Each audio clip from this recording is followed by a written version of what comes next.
Listo. Ok, bueno, esta es la clase número 6, quiero decir, no estoy seguro del número de clase, pero es la segunda como el área de sensores y actuadores. Vamos, perdón, de sensores y actuadores, de sistemas espaciales. Esta es una clase directamente de cosas de electrónica, no tanto de, como, es un poco más específica. Vamos a hablar de, bueno, aquí tengo el índice, la agenda. Vamos a hablar de ejemplos de microcontroladores e interfaces de microcontroladores y por qué son muy importantes a la hora de hacer selección de componentes, como vimos la semana pasada.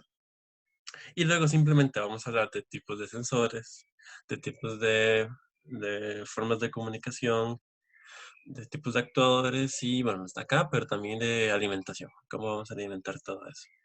Entonces, sí, de paso, no solo una lista, sino que voy a dar como ejemplos de casos o cosas que deberían tomar en cuenta a la hora de usar esto. La clase de hoy va a ser más corta, no creo que tome más de una hora. Y la próxima semana va a ser, creo que todavía más corta, porque vamos a tomar el diagrama que vimos la semana, el diagrama que vimos bueno, el diagrama que vimos la semana pasada del Falcon 9 y vamos a meternos más a profundidad. Si vemos válvulas, vemos qué tipos de válvulas pueden ser y cómo se controlarían. Por hoy, simplemente vamos a ir a una cosa más básica. La clase de hoy creo que puede ser, la clase de hoy, la semana pasada, creo que puede ser útil que las tengan. Creo que no les pasé la presentación la semana pasada, ahora les paso esa y esta, porque puede que sea útil de referencia a la hora que están haciendo proyectos, así que como escucha que puedo hacer para esto, tal vez les sirva de algo. Entonces, de una vez nos mandamos.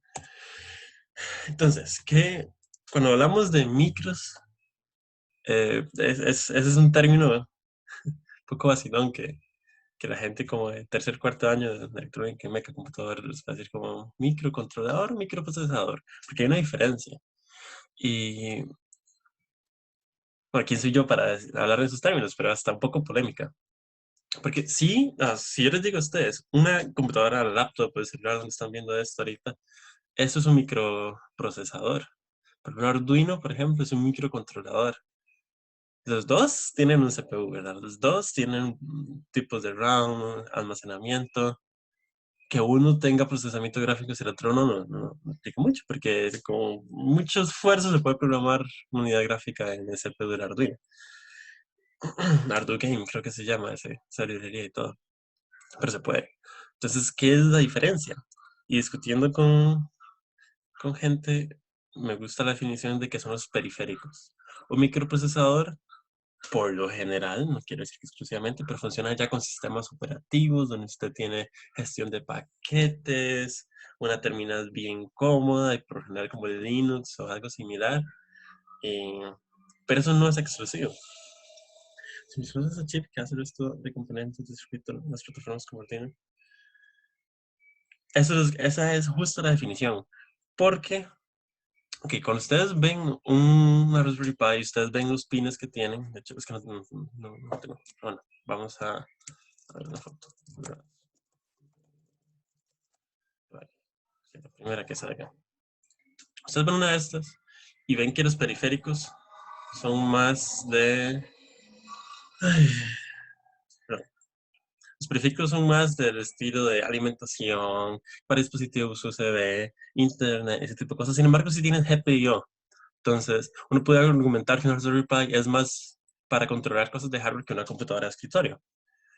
Pero, ¿qué pasa? Yo puedo comprar qué sé yo, una tarjeta USB que tenga GPIO y que yo la puedo entrar con la compu. Y hasta se puede argumentar que un Arduino es eso.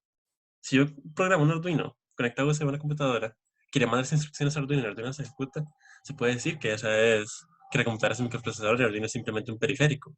Entonces, lo que he hablado con gente es que la diferencia entre un microprocesador y un microcontrolador son los periféricos. Por lo general, el microcontrolador tiene, tiene por ejemplo, una ADC que convierte señales analógicas del mundo en digital, tiene módulos de PWM, sino que con Raspberry Pi no tiene una, por ejemplo, el Edison no tiene uno de esos, no tiene ADCs.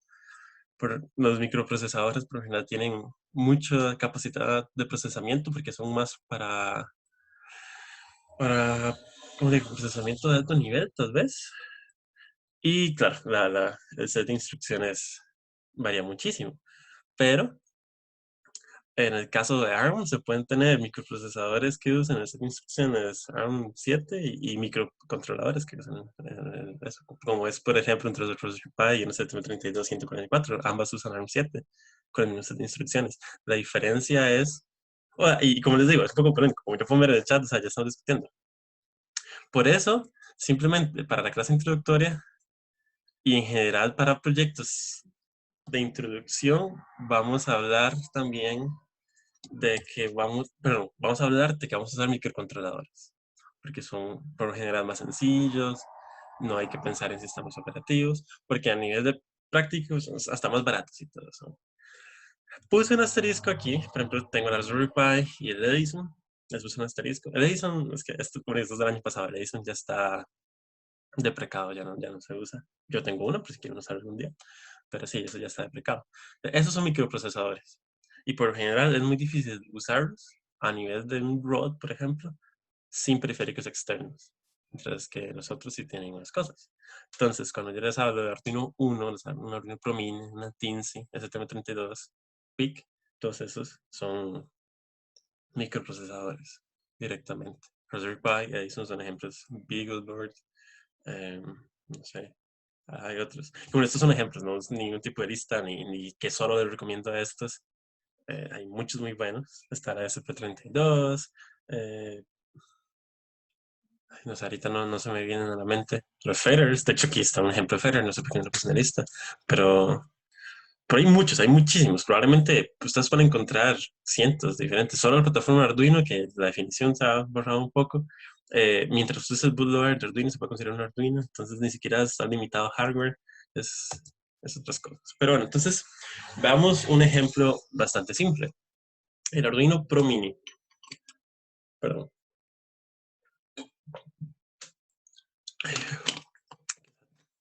Entonces, ese es el Arduino Pro Mini que ven ahí. Esta cosa es, perdón por la palabra, pero es estúpidamente pequeña. Mide, pues, como 2 centímetros por 4.5 centímetros. No tengo ahorita las dimensiones, pero es absurdo lo pequeño que es. O sea, cuesta imaginárselo. Y, pero tiene los mismos pines, la misma capacidad de procesamiento, las mismas cosas que un Arduino Uno de tamaño completo. La diferencia es que no tiene un puerto USB. Entonces, si ven estos pines de acá, que tienen las flechas de colores, se tiene que usar un FTDI, un adaptador FTDI a USB para programarlo. No se ocupa un programador como tal, solo un adaptador FTDI. Es el compromiso. Decir que es nano la diferencia entre un Pro Mini y el nano es que el nano tiene el módulo FTDI incorporado, entonces tiene un puerto USB. Pero todos, el nano, el Uno y el Pro Mini, estos y cualquier cantidad, usan el mismo chip, que es el Atmega 328P, P de Pico Power, de baja energía, está normal, pero hasta donde he visto, casi todos. Bueno, justo la foto es una nueva foto, porque no sé si se puede leer, pero dice Atmega 168. Es como una versión un toque más vieja de esto, pero eso, pues, la diferencia es que este tiene más, o sea, este tiene 32 kilobytes y es de 8 bits. La 168 tenía tenía 16 kilobytes de flash. Pero no, yendo a la tabla, en vez de adelantarme como lo estaba haciendo, vemos que tiene un regulador incorporado. Entonces podemos alimentar de 3.3 voltios a 12 voltios. Tiene 14 pines puramente digitales, 6 pines PWM. Tiene un canal UART, SPI y 12. Entonces, ¿qué es todo eso que les acabo de decir? Bueno, y las entradas analógicas. Creo que se puede ilustrar mejor acá. Más adelante, cuando vamos a la lista de sensores, tal vez quede hasta todavía más claro. Pero una interfaz es como un medio de comunicación. Ok, que se olvidó. Pues digo, cualquier vara. Sí, sí. ¿Qué pasó? Jairo, una pregunta, ¿no? Ujú.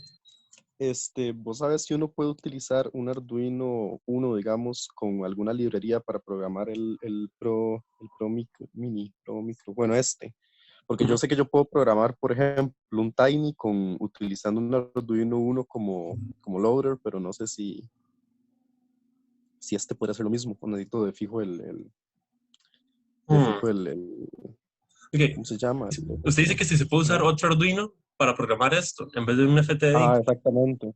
Ok, sí Porque se sí, puede. exacto. Ujú. Porque igual yo le recomiendo muchísimo más un cable FTI, o sea, son muy baratos y son muy simples o sea, y son muy útiles en general. Pero en cuanto a la pregunta, sí, porque de hecho eh, calza muy bien con lo que quería explicar. Arriba a la derecha tienen como un... Dios mío, ¿por qué no se ven cosas tantas conmigo? Tienen como una leyenda de diferentes tipos de puertos. Pero centrémonos en el Arduino como tal y lo que está a los alrededores. Si bien los de los pines 10 al 13 dicen que de 10, de 11, de 12, de 13, y luego PB no sé qué, luego dice SSK MISO 8 bit, y miramos ese 8 bit, pero quiero que vean que dice SSK MISO MOSI y SS. Esos 4 pines son de la interfaz que se conoce como SPI. Me acaba de dar un lagunazo. ¿Qué significa SPI? Serie Peripheral Interface. Ajá, exactamente. Entonces, una interfaz sincrónica. Entonces, para eso se tiene el Synchronous Clock, MISO, MOSI y SS. Y se tiene esos 4 pines más alimentación. Y son los 6 pines que usted usa cuando se habla de usar un programador externo. Entonces, tal vez han escuchado que hay veces que tienen que conectar como USB y como una cajita, y la cajita se conecta. Los PIC, por ejemplo, se tienen que programar así. Y si usted usa un Arduino y lo briqueó, por ejemplo, o, o está usando el chip, el ATmega directamente, el chip negro, sin la PCB, usted necesita un programador externo. Y eso se conectan a esos pines. Entonces, a diferencia de un Arduino 1, por ejemplo, o otros Arduinos que tienen un header dedicado para, para esos 6 pines para el conector, en este caso no. Pero, y es algo a lo que quería llegar, por lo general un pin de un microcontrolador tiene muchas funciones. Entonces, si yo tengo aquí el pin 10, ven que puede funcionar como un pin digital. Esto realmente no sabría decir qué significa, y los 8 bits tampoco, pero luego tiene la interfaz SPI y luego dice que tiene un PC int, que es un interrupt. Significa, ahora hablamos de los interrupts, pero tiene esas capacidades. Entonces, se puede programar usando un programador externo, se puede usar FTDI, o digamos que usted agarra el diseño de PCB y le pone su módulo FTDI conectado a esos 6 pines que están arriba y luego le pone un puerto USB y así se la puede jugar. Pero es porque está usando la interfaz SPI. SPI, por lo general, a nivel práctico, se usa, por ejemplo, para hacer conexiones con tarjetas SD, los que ustedes tienen en el cohete y van a poner el micro y ocupan guardar los datos en el cohete, además de transmitirlos, entonces probablemente van a ocupar SPI. Sin embargo, también se usa SPI para comunicarse con los módulos eh, de radio LoRa, que estamos en TechSpace, como los de RFM69 y 95, estos usan una interfaz SPI, son los mismos pines. Programarlo es un uso particular porque solo se usan esos pines a la hora de la programación, no a la hora del uso. Entonces, no importa. Pero lo que yo quiero que quede claro el día de hoy es eso. Quiero que ustedes identifiquen las interfaces a través de las cuales trabajan sus periféricos, sean sus tarjetas SD, sus sensores, sus actores, lo que sea, sus controladores. Y digan, ok, fue pucha, ya tengo un radio que usa SPI, entonces la micro CD no puedo usar una que usa SPI, ocupo una que usa Word o I cuadrado C, o al contrario, ocupo otro radio que no use SPI. Quiero que vean esos choques. Entonces, ¿qué interfaces tenemos? Bueno, los pines digitales, como tal, se puede argumentar que no cuenta con interfaz, pero por el momento, pensámoslo como así. Tenemos los pines digitales, que son los que están en verde, de 0, de 1, de 2, de 3, hasta de 17. Todos esos pines funcionan como digitales. Eso significa que pueden escribir unos y ceros. O sea, usted dice, quiero que el pin número 5 me dé 5 voltios. Y luego lee un sensor y dice, ok, no, ahora quiero que dé 0 voltios. Puede alternar entre esos dos estados únicamente. O también puede leer pues, esos estados. Si está, es como una franja muerta que se llama, pero si está como como de 2 punto algo voltios a 5 voltios, se denomina un 1, y si está como de 1 punto algo voltios para abajo, se denomina un 0, o que está apagado, por ejemplo, y hay una franja ahí muerta donde si el voltaje está en eso, va a rebotar entre que está encendido y apagado y va a dar errores de lectura. Entonces, eso es, de hecho, es todo un tema en digital, propagación de la señal. Pero a eso se limitan los pines digitales. Solo pueden usar eso. Sin embargo, también tenemos, ok, los 8 bits, ya vi que era. Los que dicen 8 bits significa que que tienen un PWM incorporado. PWM significa Pulse Width Modulation o modulación de ancho de pulso. Y es una forma de simular una salida analógica. Porque algo tiene que quedar claro. El mundo es analógico. Usted no tiene que el sol está encendido al 100% y cuando oscurece, de repente se apagó todo de golpe. O sea, que es gradual. Entonces, qué sé yo, es una terrible forma, pero digamos que usted puede ver la hora del día viendo la intensidad del sol. Pero es que eso es gradual. ¿Cómo vamos a medir nosotros eso si nuestro micro solo funciona con unos y ceros? Para eso está la parte analógica. Antes de ir con PWM, hablemos de las entradas analógicas. Son las que dicen A0, A1, A2, A3. Y por ahí está el A4 y A5. Ay, perdón. A4, A5, A6 y A7. Entonces, esos son entradas analógicas. Significa que ahí se puede poner sensores que funcionan variando. Ah, ok, esos son los registros. Casi nunca. Qué buen dato. Nunca había trabajado con registros. Sí, gracias. Bueno, David SP dice que en morado están los registros que controlan los pines de bajo nivel. Pero les decía, esos pines analógicos lo que hacen es que toman, qué sé yo, un potenciómetro, que es una resistencia variable, y como usted lo mueve, varía la tensión y eso mide la variación de tensión. Pero eso es para leer, ok, ¿qué pasa si yo quiero agarrar un bombillo y encenderlo a la mitad de intensidad? Para eso, ocupar las salidas analógicas. Hay dos formas de hacerlo.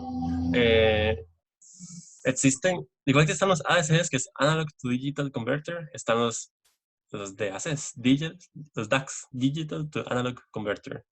Eso hace lo contrario, tiene una señal digital de entrada y sale una señal analógica. Eso por lo general se usa para el audio. Entonces a veces ustedes van a encontrar micros que tienen como soporte para parlantes y es que tienen un DAC incorporado. Los STM32 por lo general tienen para un DAC en los que he visto los núcleos. Ahora vamos a ver un ejemplo. Pero en este caso, lo que tenemos es que los pines que dicen 8 bits significa que tienen un PWM de 8 bits. La modulación de ancho de pulso lo que hace es que definamos un periodo de un segundo. Entonces, cuando tenemos un PWM al 100% funcionando en el tiempo de ciclo de trabajo de un 100%, significa que durante ese segundo el bombillo va a estar encendido. Si bajamos el ciclo de trabajo al 50%, significa que durante ese segundo, medio segundo está encendido y medio segundo está apagado. Y eso se repite. Nosotros, y claramente veríamos que se enciende y se apaga, se enciende y se apaga. Pero lo que se hace es que se aumenta la frecuencia, que en vez de ser un segundo, sean microsegundos. Esa funciona a varios kilohertz de frecuencias, entonces sería, sí, en microsegundos se mide. Entonces, digamos que en 2 microsegundos, durante un microsegundo está encendido y un microsegundo está apagado. ¿Qué pasa? Si usted agarra con una cámara lenta, y de hecho, dependiendo del duty cycle y de la frecuencia de funciona el PWM de los microcontroladores, a veces hasta con la cámara lenta con un celular se puede ver, pero por lo general si usted pone una cámara lenta, usted va a ver que eso se enciende y se apaga, pero con el ojo no. Con el ojo usted va a notar que el bombillo se siente como que está a la mitad de intensidad. Y eso es por un fenómeno ya puramente de percepción biológica, que es de que la luz, la persistencia de la visión y no sé qué, que básicamente el cerebro hace un promedio de la intensidad, o sea, de que se enciende y se apaga. Entonces, si lo hace suficientemente rápido, se va a notar como que está a la mitad de la intensidad del bombillo, pero realmente se está encendiendo y se está apagando. Pero ¿qué pasa? Si se usa para controlar un motor, por ejemplo, ahorita vamos a ver que no, Dios guarde, ustedes ponen un PWM directamente a un motor, pero ahora vamos a ver cómo. Yo puedo encender y apagar el motor muchas veces en un segundo, por así decirlo, y eso va a causar que se note como una variación en la velocidad. Pero lo que estoy haciendo es solo encendido a full y apagado completamente, alternando. Entonces, eso es lo que hace PWM. En el caso del Arduino, si no me equivoco, hay 6 PWMs. Sí, 6 PWMs. Ese es en el Arduino estándar. El 1 es Pro Mini. Escogí Pro Mini porque cabía más pequeñito en la presentación, no por ninguna otra razón. Aparte que es pequeñito, a mí me gusta mucho como para computadores de vuelo y así simples. Entonces, otro ejemplo un poco más avanzado. Pero no voy a tomar agua.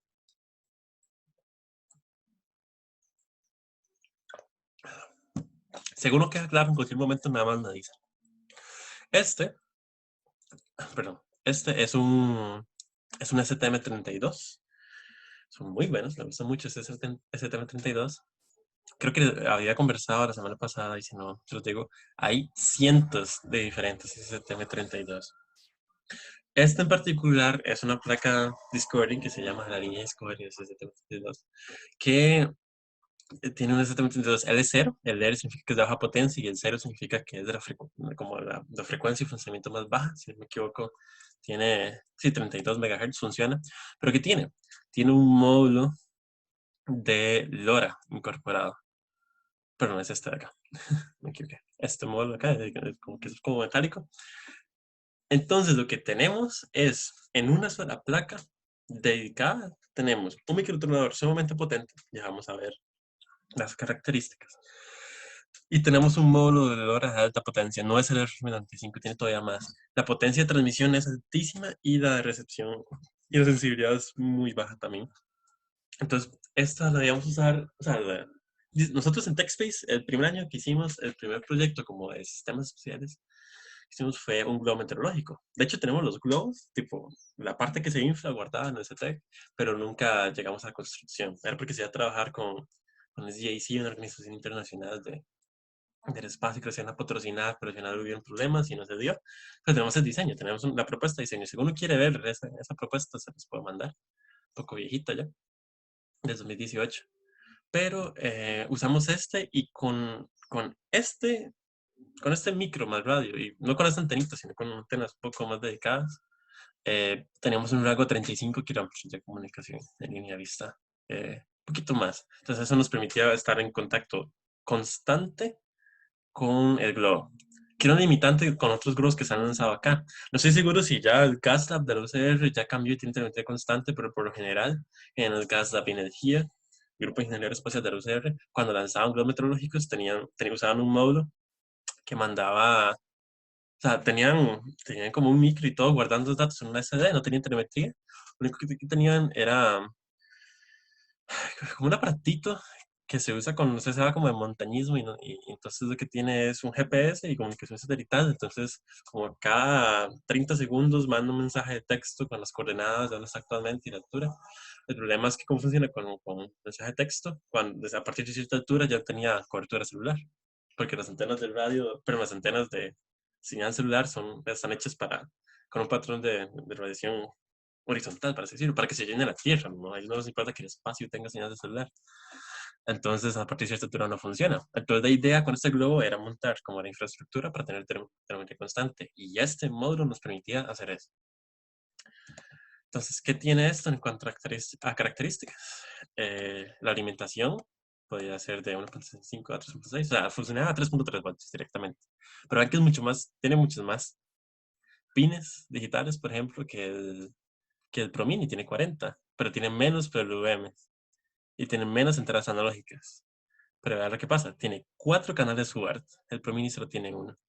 Tiene 6 canales SPI y tiene 3 canales I cuadrado C. Entonces, eso significa que yo puedo tener, como les dije antes, los radios estos funcionan con SPI igual que las tarjetas SD. Y era un problema, una limitante que tenemos con los Arduino normales, que solo tienen un SPI. Entonces yo no podía tener un radio y una SD conectados al mismo tiempo, ocupaba un multiplexor o algo de ese tipo. En este caso, ¿no? En este caso, directamente se pueden tener hasta 6 de ese tipo. UART es un protocolo de comunicación serial, es bastante bonita de hacer, digamos, usted dice, se conecta serial en este puerto y se manda todo el mensaje y se mandó, o sea, no le importa nada. Si hay alguien leyendo al otro lado, maravilloso, si no, salado.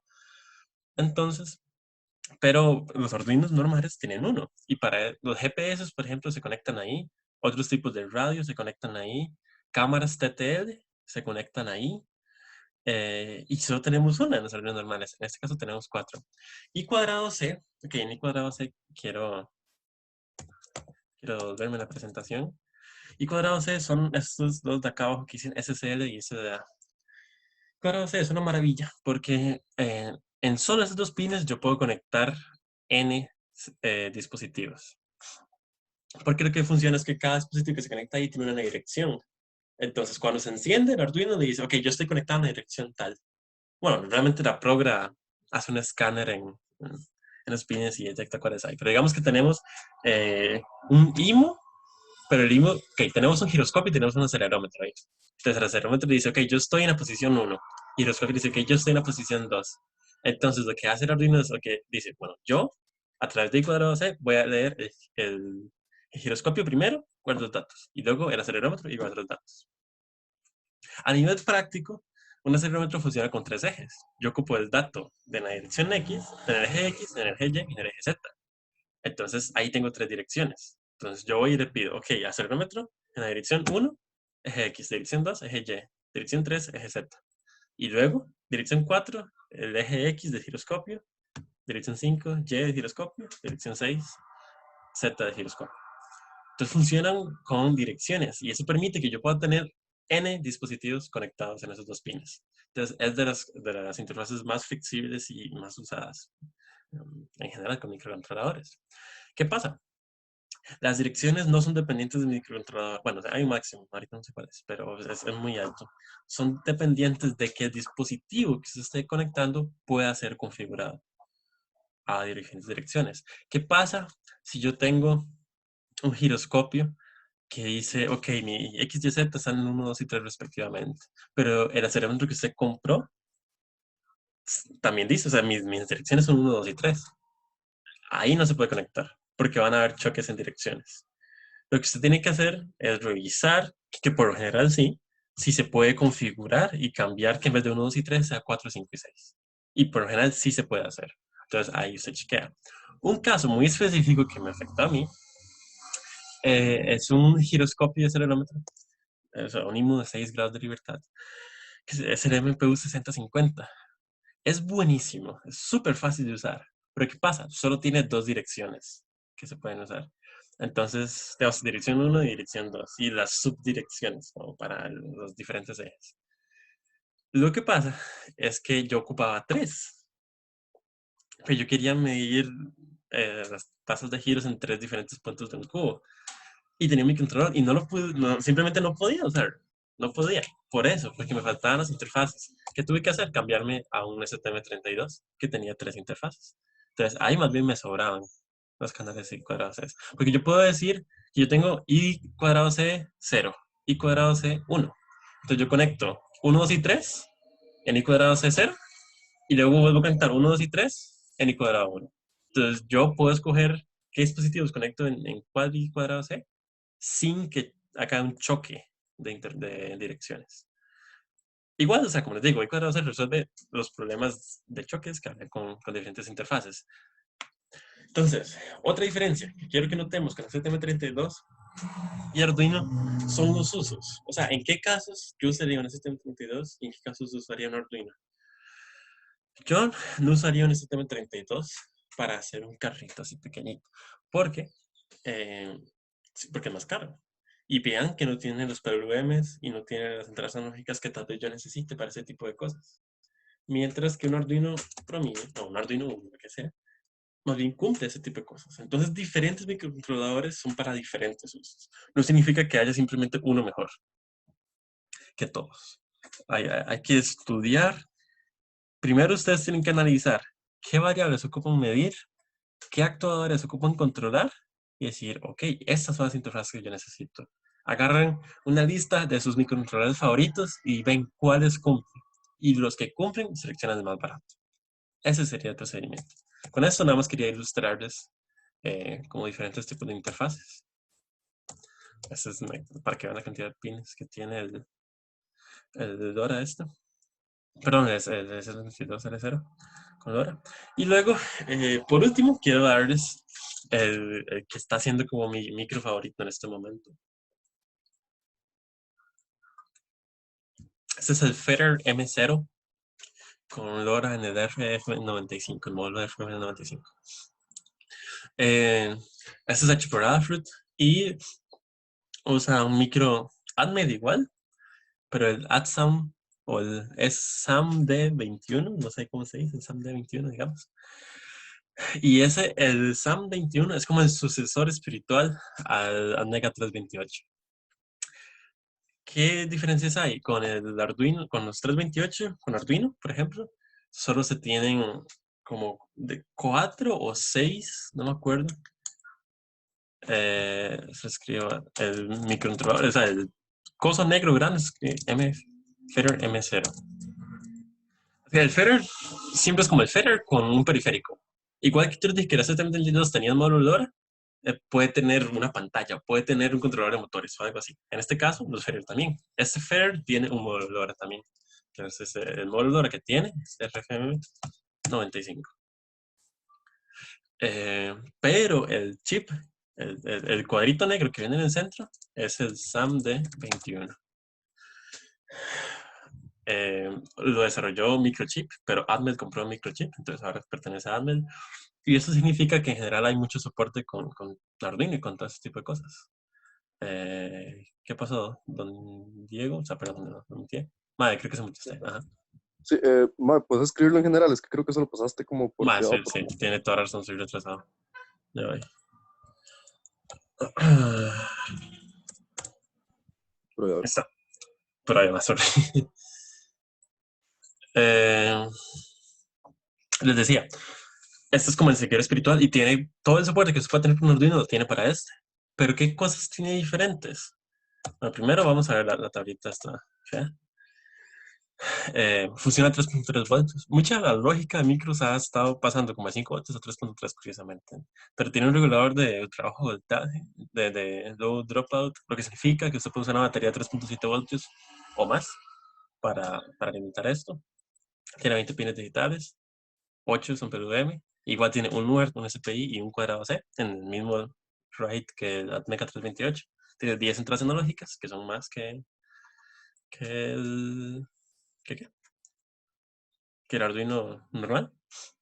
Pero aunque tiene 20 interrupts. Entonces ya quiero que vayamos con esto de los interrupts. Tiene más flash. Parece que el Arduino tenía 32 kilobytes, este tiene 256. Tiene el System RAM de 32 kilobytes y funciona a 48 MHz versus 16 MHz. Quiero que noten este conector que está aquí arriba como negro. Bueno, acá tenemos USB. Eso es USB común y corriente. Con eso se programa y todo normal. Cualquier cosa. Esto de acá es un conector para una batería. Y esta es una de las muchas cosas maravillosas que tiene este micro. Ahí usted puede conectar una celda de litio de batería de 3.3, 3.7 voltios y el micro como tal va a ser el battery management. ¿Qué significa eso? Significa que si usted tiene un cable conectado por puerto USB, entonces el micro va a consumir eh, energía del puerto USB mientras carga la batería que esté conectada. Y en el momento que usted desconecta el cable USB, hace el cambio a la batería y lo empieza a consumir sin reiniciar el microcontrolador. Funciona continuamente. Entonces usted no tiene que pensar cómo va a cargar la batería. Usted puede usar esto como un cargador de batería si quiere. Con esto, usted puede, está como todo incorporado. Para eso tiene un micro que tiene telemetría de rango altísimo de kilómetros y tiene un módulo de baterías, entonces no tiene que pensar en tener reguladores, en cómo va a cargar la batería, que si tiene que hacer muerto para sacarlo, no, nada más para tener el puerto descubierto y con eso hace todo. Por eso es que me gusta tanto. Y en general tiene más potencia computacional y un montón de cosas que un Arduino. Entonces es como un Arduino en esteroides, con todo el soporte de software que tiene el Arduino. Y no es tan caro, cuesta como $35 versus $25. Litio, parímero de litio, li-ion,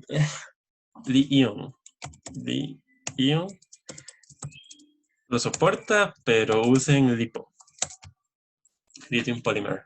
Son, de hecho, ahora al final les enseño. Aquí hay, adelantar. Pero básicamente la que es como cilíndrica es una 18650, es de polímero litio.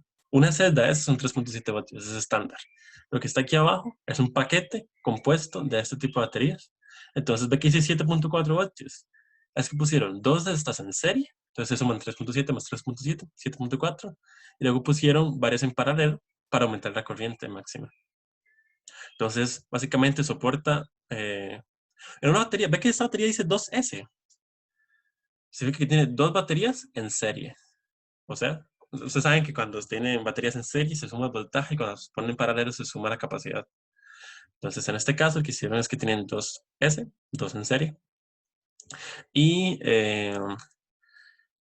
Básicamente, ese feeder usa un S, 3.7 voltios. La capacidad no importa. Importa que sea litio, si no, no puede cargar.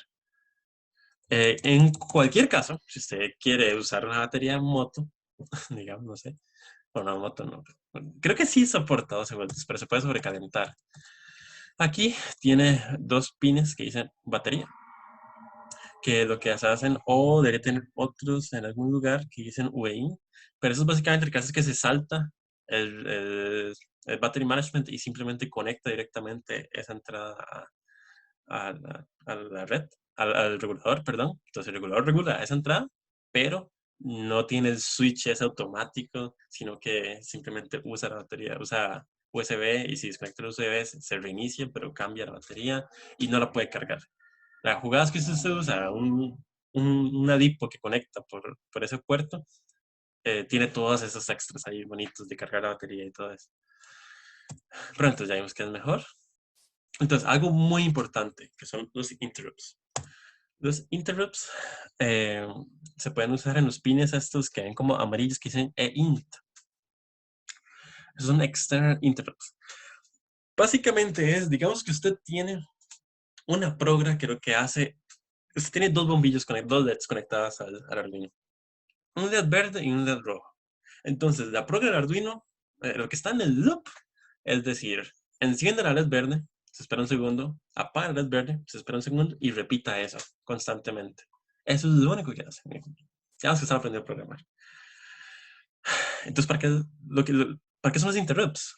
Eso es porque, digamos que yo tengo un botón de emergencia que se está prendiendo fuego en la LED verde por alguna razón. Si usted toca un botón y usted quiere que deje de ejecutar ese código que está ejecutando y encienda la luz roja de repente.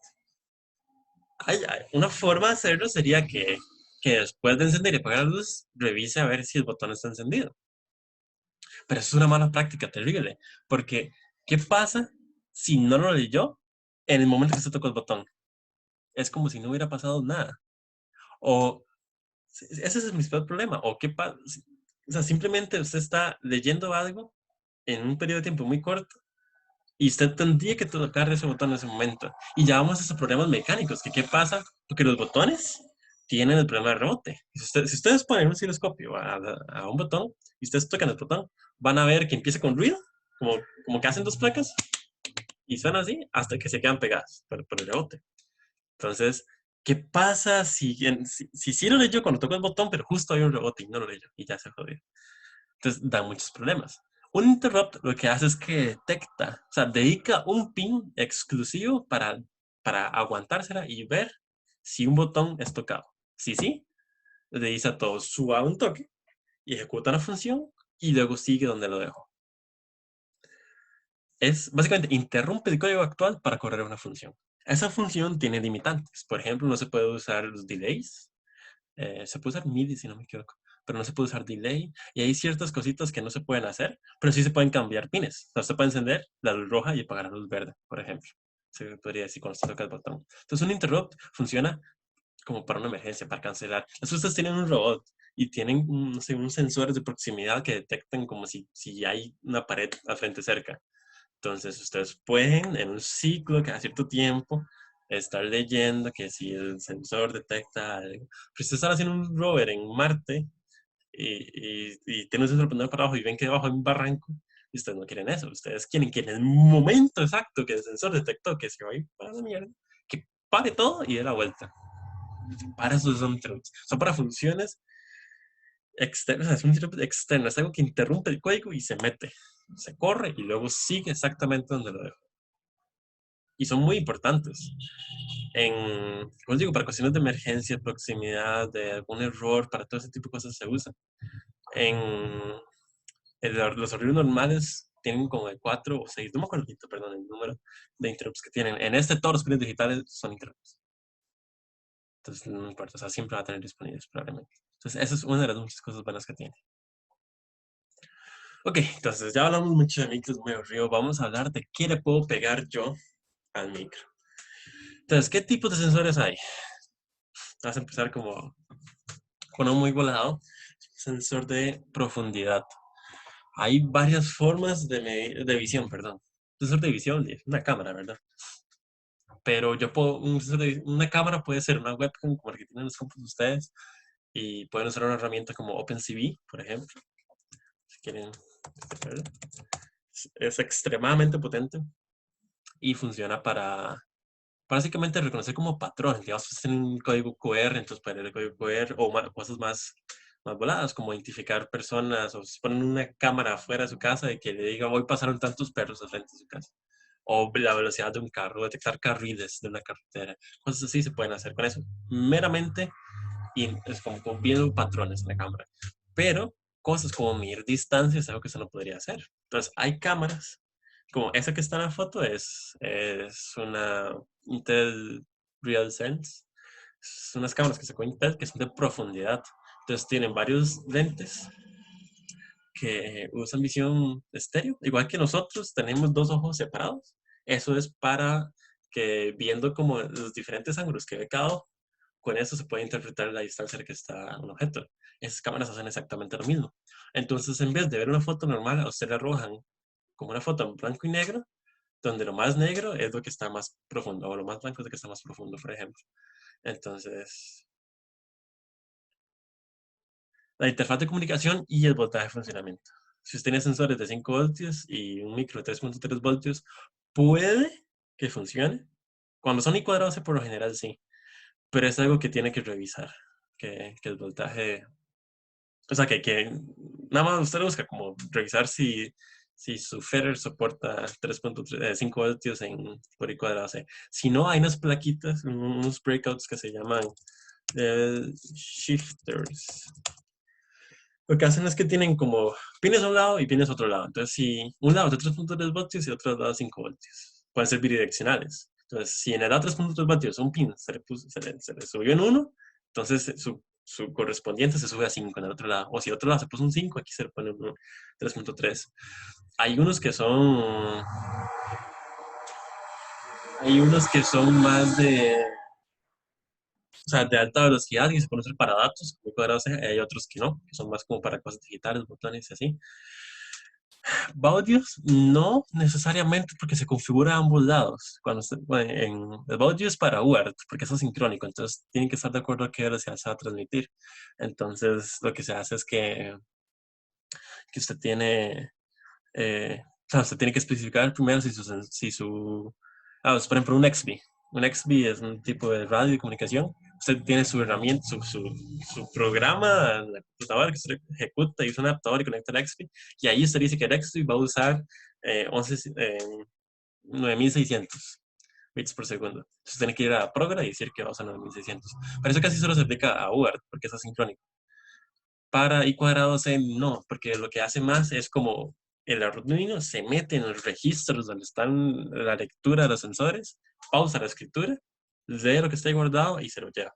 Entonces, no se puede decir ni que es asincrónico porque es más como de que hace la lectura. Lo mismo va con, y SPI es sincrónico, entonces ambos lados sincronizan los relojes y se mandan, entonces tiene que configurar el baúl. Pero pero sí, por lo general es simplemente nada más que la interfaz sea correcta. Hay otras interfaces como OneWire que ni siquiera ocupan pines dedicados, usa un pin digital nada más y ahí puede usar. Diego tiene la mano levantada, pero no lo puedo admitir. Eso, mae, I2C es sincrónico. No me acuerdo, porque igual ¿Sí? tienes que sincronizar los Okay. relojes necesario. Ah, no, sí, para eso es el SSL, ¿verdad? Sincrónico Efectivamente. tiene toda la razón. Tiene toda la razón. Pero es sincrónico, entonces no se tiene que configurar previamente. Cuando se inicializa el dispositivo, creo que se sincronizan. Entonces es un brete más de la librería, si no me equivoco, ¿verdad? La biblioteca. No te escuché, disculpa. Que ¿Mm? al ser sincrónico, creo que es cuando se inicializa el dispositivo, o sea, en el boot del Arduino, que se sincronizan los relojes. Entonces no es algo que manualmente se tiene que especificar, si no me equivoco. No sé si No, eso pero es. puedes hacerlo. Sí, se Puedes puede hacer, hacerlo. pero yo creo que es más, exacto, que a veces no se usa porque la librería lo hace, porque la biblioteca lo hace. Sí, No, tiene una etapa de setup, que ahorita no me acuerdo cómo se llama, pero tiene una etapa de setup en la que puedes especificarlo si querés, Ajá. pero creo que por lo general tiene un default. La librería de Wire, por ejemplo, creo que trae un default, Ok. Ok, sí. pero igual. Sí, igual si quieres hacerlo, pues, si quieres hacerlo algo específico, puedes hacerlo. Nada más creo que está limitado por la velocidad del micro que estés utilizando, de fijo. Ujú, sí, sí, claro. Ok, ¿no? Pero bien, gracias por el dato. Igual. Ok, entonces sí, son sincrónicos. Todo por lo general, cuando son sincrónicos, se puede especificar, pero probablemente las bibliotecas que usted va a usar tienen como defaults, como dijo Diego, o por ahí va. OneWire, por ejemplo, sé que usa, no Wire, sino OneWire, UnoWire, eh, tienen defaults que se usan, como el DHT22, pero, pero sí, casi siempre es nada más con que las interfaces calcen, no haga choques de direcciones o de interfaces, y el voltaje creo que con eso, o sea, el 99% de los casos eso va a ser suficiente. Entonces, siguiendo con tipos de sensores, tenemos sensores de fuerza. La foto que está ahí es como muy industrial, ¿no? Pero a nivel de nosotros, por ejemplo, tenemos el banco de pruebas, tal vez han visto fotos, lo han visto en persona y todo, que usan una celda de carga. La celda de carga que usa es lo mismo que usan las balanzas electrónicas en las que uno se pesa. Lo que tiene es como una barra metálica que se deforma y tiene cadenas sensimétricas que miden la deformación y como se conoce, como está muy cuantificada, así como muy calibrada a esa barra metálica, se sabe que si la deformación es tanto, es porque se está aplicando una fuerza de tanto.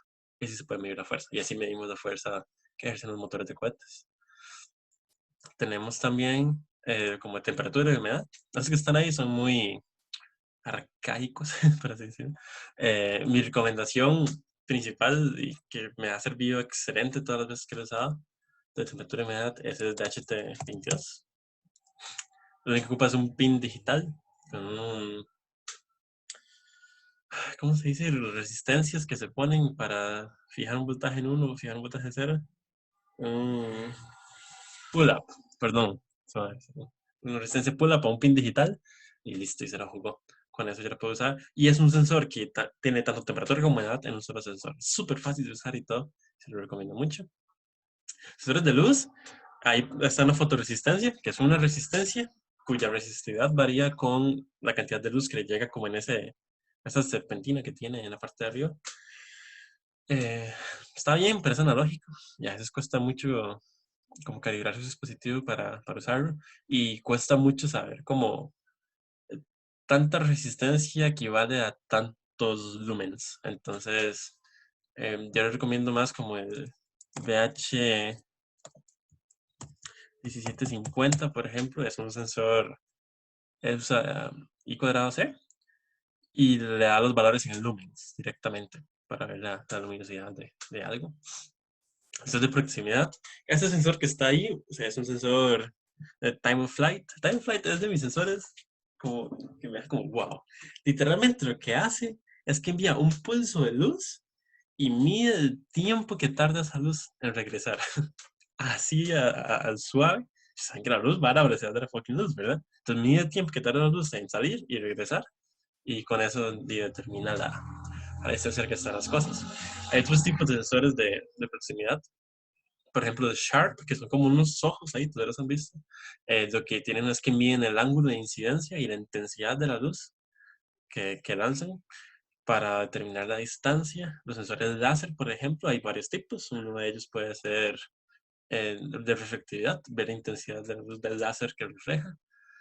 Eh, los LiDAR son sensores de distancia muy precisos. O sea, estamos hablando que a 150 metros tiene precisión de 1 centímetro, pero son caros, para ir a los $200.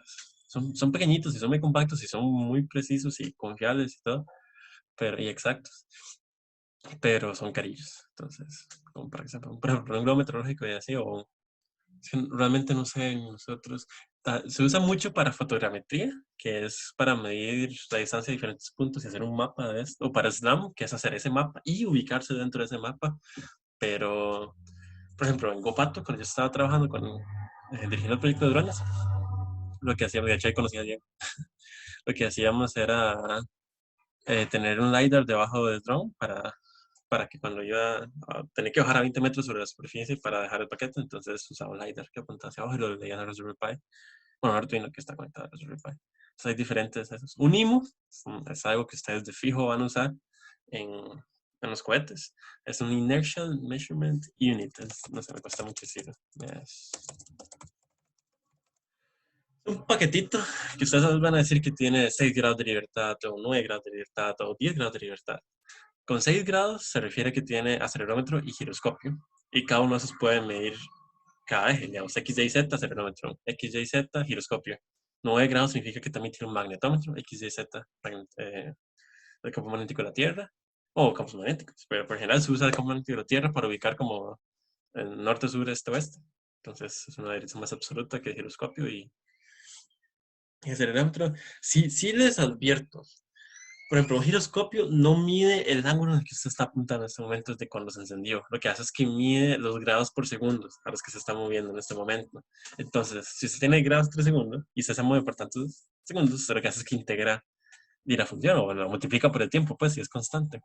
Pero en esa integración, y usted sabe que cuando usted integra una función, usted va a tener un más c al final. Ese c es el error. Entonces, a lo largo del tiempo, como ustedes van integrando, van acumulando un error que tienen que corregir. Entonces, hay cuestiones más voladas como filtros de Kalman, que es que toman datos tanto del acelerómetro como del magnetómetro como del giroscopio, y entre todos le arrojan a usted como, como la orientación, como, digamos, no sé si han notado que a veces el celular cuando dan vuelta para que esté en modo horizontal, y luego, pero lo querían como 180 grados para que los botones estén para arriba, una cosa así, a veces como que le da un derrame. Es por ese tipo de errores. Entonces ustedes tienen como que ponerlo viendo para arriba y luego doblarlo y ese tipo para que se reinicie ese error. Entonces ese más C puede darles problemas. Ya es algo que ha sido muy estudiado por mucho tiempo, entonces esos filtros de Kalman ya ni siquiera los tienen como que diseñar ustedes y probablemente se encuentren en bibliotecas donde usted simplemente dice que tiene el de la foto, el SM9DS1, que es bastante bueno, y la hora ya la estoy diciendo como desde que se sintió está en tal orientación. Y listo, eso es todo lo que se tiene que saber y eso funciona para sus proyectos y para todo.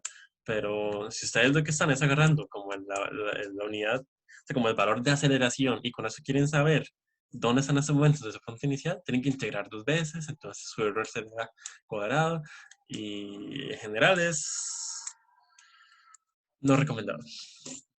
O sea, el acelerómetro y giroscopio se les recomienda que lo usen para lo que son, para medir aceleraciones y velocidades. Y velocidad de giro. Y tienen la presión barométrica, que es para saber la altura, por ejemplo, saber la presión que están ahí. Así que está el BMP 280 o su predecesor, el BMP 180, si no lo consiguen, son para mí el mejor y el más fácil de usar. Entonces usan eh, I cuadrado C. Creo que uno que otro debe usar SPI. Por ejemplo, esta plaquita, la que dice proximidad, me que tiene como 2 puertos parecidos a los de la batería. Ese tipo de puertos se llaman. Bueno, Diego está levantando la mano. Bueno, desmuteese, man. Sí, el BMP 280 puedo utilizar los dos, puedo utilizar SPI y IOC. Ok, perfecto. Excelente. Gracias, man. Eso. Pero bueno, esa de proximidad, en esa PCB, tiene esos 2 puertos que separan. Esos puertos se llaman JSTs, Japanese Standard Connector. Son riquísimos de usar. Pero en general, ese formato de placa se llama Quick. Es una vara que diseñó Sparkfun, buenísima, que hace uso de lo que se llama Daisy Chain. Si no conoces, Daisy Chain. Básicamente, usted, por un lado, le conecta el micro y por otro puerto se le conecta a otro de estos módulos y luego a otro módulo y hace una cadena así larga.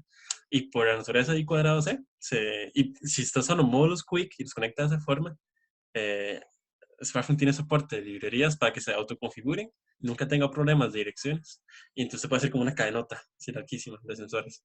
Entonces, como por el tamaño, si ustedes ven, hay como mucha área desperdiciada. Entonces, a nivel de tamaño no es lo más eficiente, pero a nivel didáctico tal vez es bastante bueno. Entonces, como dato, pero si hay más cosas de Quick en algún momento. Otros sensores un poco más fundamentales. Presencia ausencia, tal vez suene un poco tonto, pero un botón, como ese tipo que está ahí, como en el mouse, puede ser un sensor de presencia. ¿Qué pasa si ustedes le ponen así como un palo grande a ese botoncito y se lo ponen al frente del robot? Y con eso pueden detectar si tiene una pared al frente.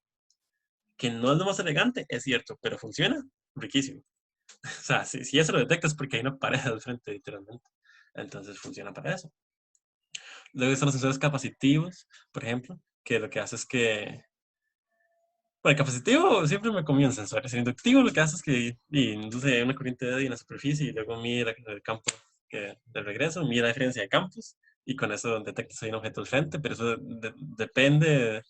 O creo que era el capacitivo que dependía del diamagnético. O sea, básicamente hay requerimientos de que los materiales tienen que ser de ciertos tipos para que los detecte. Ahí sí, como el de que está acá, el de luz, eso es lo que ocupan es que el objetivo no absorba toda la luz, que tenga cierto nivel de reflectividad, si no, no funciona, etcétera. O sea, hay diferentes tipos de presencia o ausencia que es para detectar si hay un objeto o no. A final de cuentas, la visión por computadora ha avanzado tanto y es tan fácil de usar que para muchas cosas yo hasta les recomiendo eso. Hay tantos datasets y tantas cosas abiertas ya que no es tan difícil. Les recomiendo mucho. O sea, OpenCV es una herramienta que les recomiendo muchísimo que aprendan a usar. Ya más allá de TechSpace, a nivel de ingeniería es súper útil para muchos proyectos. En micros, de hecho, nos pidieron usar en el curso de Meca. Y es que es buenísimo. O sea, en general, con eso se puede usar muchísimas cosas. Entonces tengo los encoders. Un encoder me dice, o sea, se pone, un ejemplo, tengo un motor DC común y corriente como de juguete. Entonces yo lo pongo a dar vueltas a velocidad y sí, una forma de saber qué tanto se ha movido el robot es decir, ok, las ruedas tienen un diámetro tal, entonces una circunferencia tal, y lo estoy moviendo, o sea, a una velocidad de 5 RPM por 5 RPM, ya iba a decir 5 RPM por minuto, 5 revoluciones por minuto, entonces 5 revoluciones por minuto por la circunferencia, entonces voy a una velocidad de X metros por minuto, o lo paso segundos, como quieran. Pero, ¿qué pasa si de repente había como una piedrita que causó una diferencia en el torque del motor, entonces ahí fue más lento, o hubo algún pico de voltaje? Entonces, esa sí que el rajado es una forma no válida y llena de error para tratar de saber dónde está su robot. A lo largo del tiempo ustedes van a ver que va a haber un desfase enorme. Es decir, lo que hacen es como integrar el tiempo, que es que sabiendo la velocidad. Más aún si ustedes no controlan la velocidad. Si nada más saben que si le meten 5 voltios al motor va a 70 revoluciones por minuto y se la juegan con eso, es terrible. Para eso están los encoders. Un encoder es algo que usted le acopla al eje del motor. O sea, ese que está ahí, usted lo que hace es que al otro lado, al abajo de la placa, literalmente usted le pone un eje del motor y luego lo que era la llanta se lo pone en el extremo de arriba. Entonces, eso es lo que le mide ya con un sensor, un optointerruptor, por ejemplo, otro tipo de sensores, le mide directamente la cantidad de vueltas que ha dado. Entonces, ahí sí usted lo sabe seguro, porque es a lazo cerrado, usted sabe que está bien eso. Entonces, ese tipo de sensores son como para mejorar su uso. Eh, Depende de la aplicación. También hay veces que tal vez no les interese simplemente saber si algo ha dado una fracción de giro, ¿no? Ok, entonces, comunicación. Siempre pueden usar esas interfaces que hemos hablado. UART en particular es muy buena para comunicarse con la computadora. Sí pueden estar cableados. Por ejemplo, el biodomo es una cosa estática que está en un escritorio. Yo puedo tener una computadora a la par con un cable. Pero el rover, por ejemplo, no. El rover sí tiene que tener comunicación externa. Entonces, estos son tres métodos de comunicación inalámbrica que yo he usado. Estoy seguro que hay muchísimos más, no lo dudo, pero esos son los que yo he usado. XBIS son un poco... Bueno, esa foto, aquí tengo una a la par mía. De hecho, bueno, esa foto que se enseña, es la misma cosa que está en la foto. Pero, pero son viejos. O sea, tienen unos 3 años, 4 años de estar descontinuados. Ve que dicen S2B, esa es serie 2B, o sea, que como la iteración de la serie 2, ya está la serie 3, ha mejorado un montón. Son buenísimos, digamos. Ese en particular, si se ponía una buena antena, puede tener como 3 kilómetros de rango. Eso es maravilloso. El problema era que tenía muchos problemas de uplink. Uplink es como el concepto de la línea de comunicación entre su computadora y el dispositivo en el que está Dexby, por ejemplo. Entonces usted va a tener que se está mandando un mensaje cada segundo para que se sepa que la línea está viva, o sea, que no ha habido interferencia o nada que cause que se rompa la señal. El XB tenía muchos problemas de que se rompía el uplink, entonces era un poco malo. En la serie 3 ya no hay tantos problemas. Y era buenísimo porque tenía lo que se llamaba modo transparente, que es que tenía como tierra, 3.3 voltios, y luego tenía TX y RX. Entonces usted conectaba eso al Arduino y luego otro Arduino le ponían TXRX y básicamente era un reemplazo de un cable. Una vez que usted configuraba y los enlazaba a ellos con un programa externo, eh, el TXRX, usted simplemente mandaba un mensaje por TXRX, sí, lo mandaba hola y al otro lado llegaba hola, no tenía que preocuparse de absolutamente nada. Era como tener un cable, entonces era un reemplazo de un cable, entonces para ese uso era muy bueno.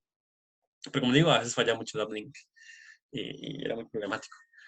Algo que ha surgido muchísimo, muchísimo y que me gusta un montón es LoRa. LoRa es el protocolo de comunicación y como las instrucciones de manufactura para capa a nivel de hardware de módulos de radio.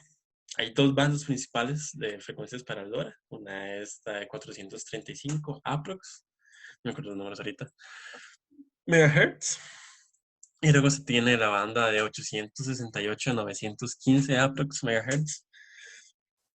La diferencia entre la frecuencia, creo que lo conversamos la otra vez, es que a menor frecuencia, mayor rango, pero menor tasa de transferencia de datos. Los módulos que tenemos comprados en TechSpace son de 900 MHz, entonces les recomiendo esos. Y es muy fácil de usar, o sea, usted básicamente define que su Arduino con un módulo tiene dirección 1, y si otro Arduino con su otro módulo tiene dirección 2. O sea, el 2 dice que se conecte con el 1 y el 1 dice que se conecte con el 2, y listo, se pueden mandar mensajitos de cualquier formato de datos y todo. Podría mandar hasta videos, el problema es que la tasa de transferencia de datos es muy baja. Entonces, ahorita no tengo los números, pero funciona buenísimo para mandar telemetría. Porque ¿qué significa LoRa? Significa Long Range, largo alcance. Entonces, está hecho para baja bando de... Dios mío, me cuesta hablar. Una banda ancha muy baja. Ancho de banda, un bajo ancho de banda, Dios mío. Bajo ancho de banda, pero un largo alcance. Entonces, por ejemplo, para un cohete, si bien no se puede hacer la transferencia de una cámara en vivo con esto, toda la telemetría se puede mandar. Y son muy baratos y muy fáciles de implementar. Usan, por general, por ejemplo, el RFM95 usa SPI. Estos SX12, lo que sea, hay muchas variantes. No estoy seguro, creo que también usan SPI, pero no estoy seguro. Y luego se tiene ya la cosa más clásica como Wi-Fi y Bluetooth. Muchos módulos, muchos micros ya traen eso incorporado. El Raspberry Pi, por ejemplo, es mi microprocesador, así que se puede usar como microcontrolador y eso, pero ya trae Wi-Fi y Bluetooth, y el Edison también, y hay muchos micros que ya traen esto incorporado. Eh, Básicamente es tan simple como dar el nombre de la red y la contraseña y ya tiene acceso a internet y puede hacer HTTP. O hay veces que se puede montar un servidor en el cual usted entra y luego usted le pide los datos al micro. eh, o sea, se mete al micro y le pide los datos a través de internet o Bluetooth para usarlo con un celular, por ejemplo, sin tener que cambiarse de red, por ejemplo, y perder Wi-Fi a internet. O sea, da mucha flexibilidad. El problema es que por lo general usa 2.4 o 5 GHz y hacer una frecuencia tan alta, el rango es muy bajo. Entonces, para un cohete, por ejemplo, no funciona.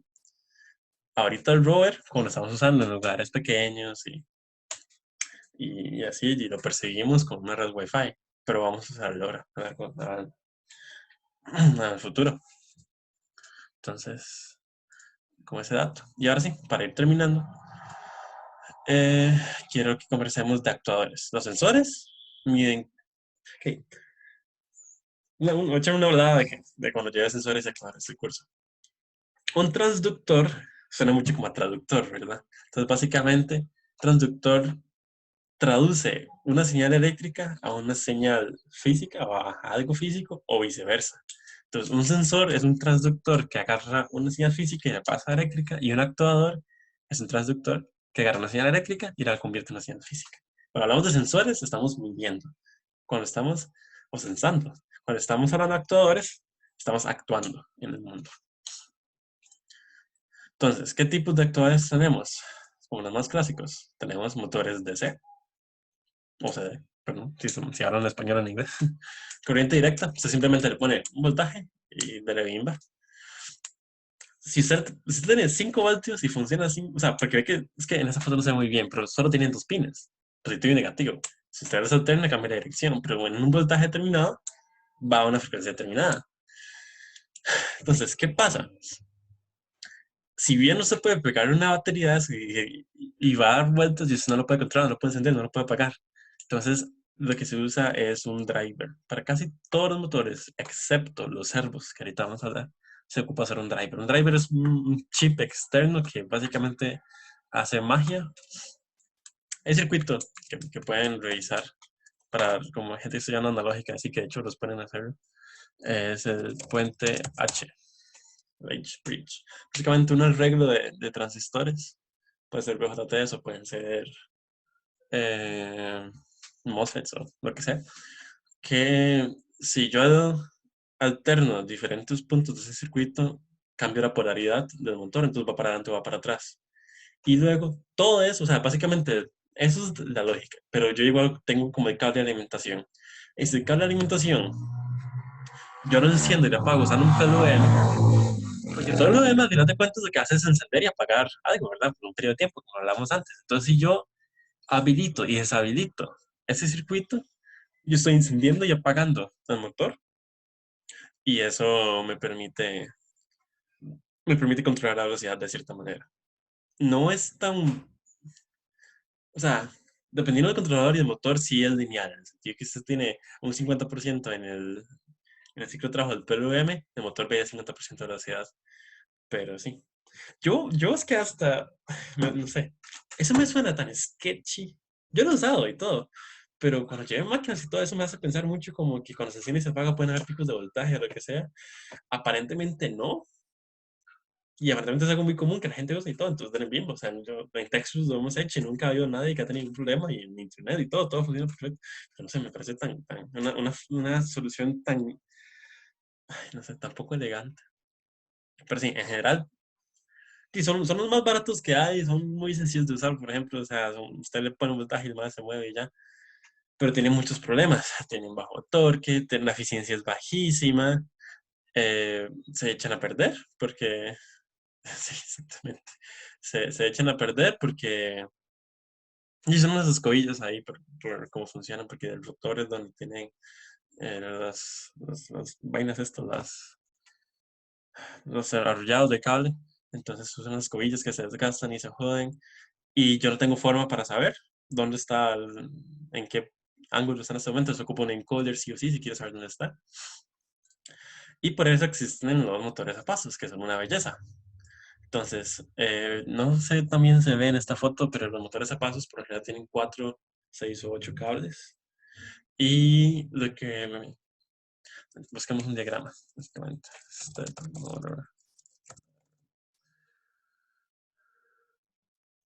Funciona así.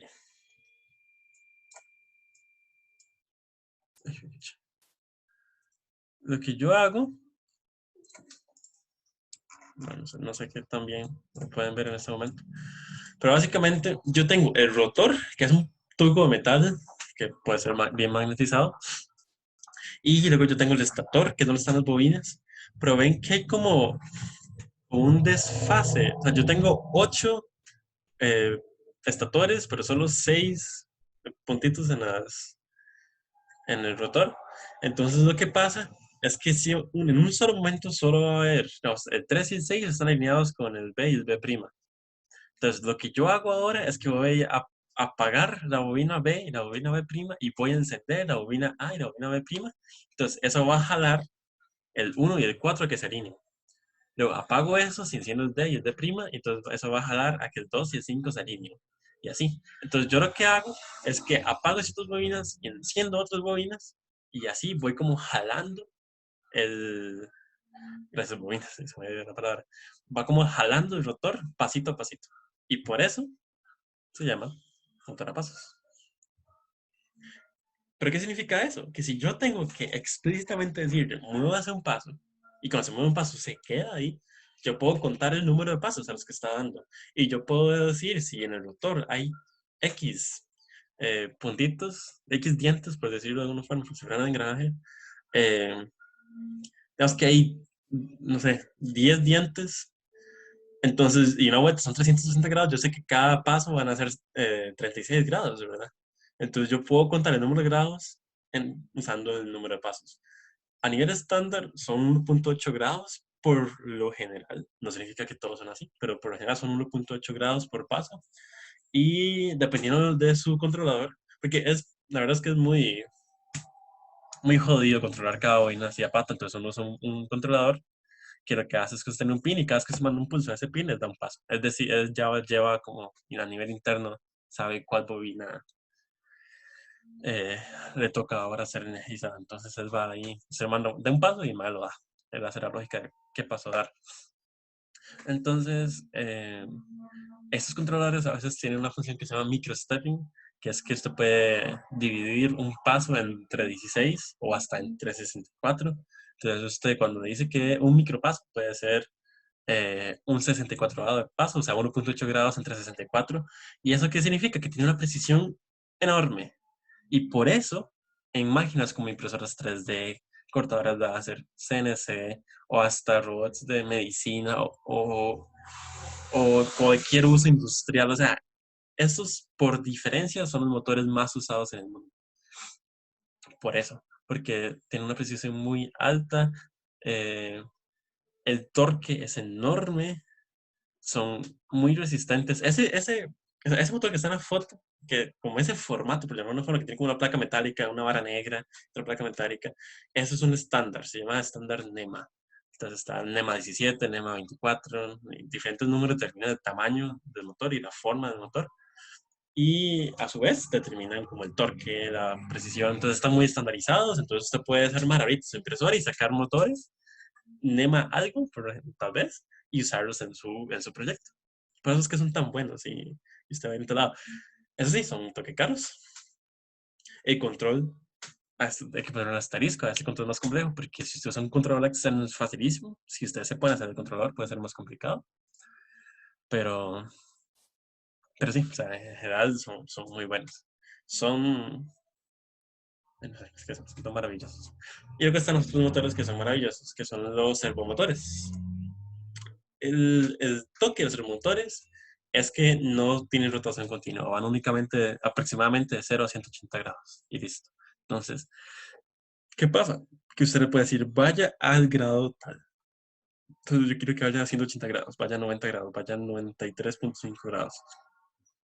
Va a depender, o sea, la precisión de posición va a depender de el número de bits de su PWM, porque se controla, ve que tiene tres cables, alimentación, tierra y señal.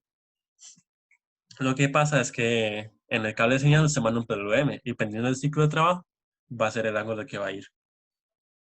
Entonces, entre más preciso se pueda variar ese PWM, y más precisión va a tener en la posición.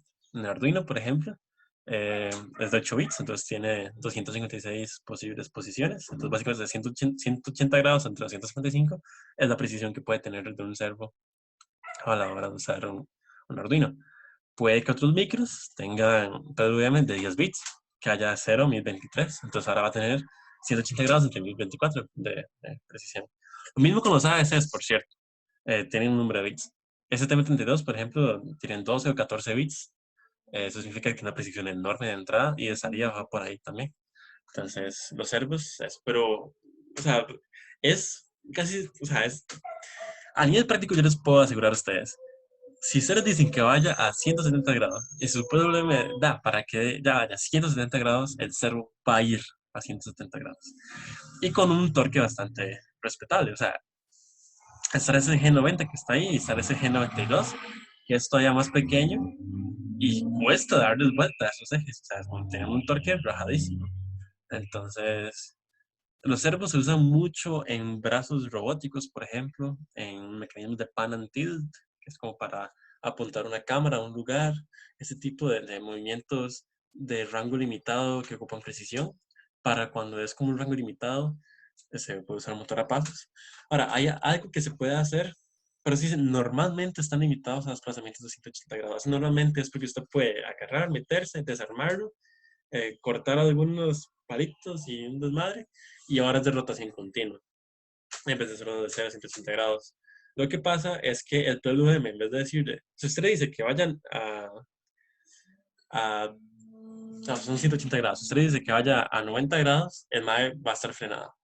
Si le dice que vaya a 45 grados, el MAE va a ir a la mitad de velocidad a la izquierda. Si usted dice vaya a 135 grados, el MAE va a ir a la mitad de velocidad a la derecha. Entonces, en vez de usted controlar la posición del eje, usted va a controlar la velocidad y la dirección del eje. Entonces puede ser interesante, pero con los de no se los puede echar, básicamente. Ustedes pueden comprar ya modificados, pero serán más caros. Y por lo general es simplemente mejor usar el motor a pasos. Porque tiene varias ventajas extras. Y lo último son los motores brushless. Los motores son motores muy curiosos. Ese que está en la foto y en general uno de los usos más comunes para los brushless son eh, los drones. Porque, digamos, ven, tal vez en la foto pueden ver que dice FR2305, eso ignoren, pero aquí dice 2600 kV. Eso significa que por cada voltio de alimentación que usted suba, los RPMs van a subir 2600 revoluciones por minuto. O sea, si usted les pone 30 voltios, van a ser 2600 por 30, o sea, 26.000 por 3, casi 80.000 revoluciones por minuto. Parece que pueden alcanzar estos. El torque es limitado.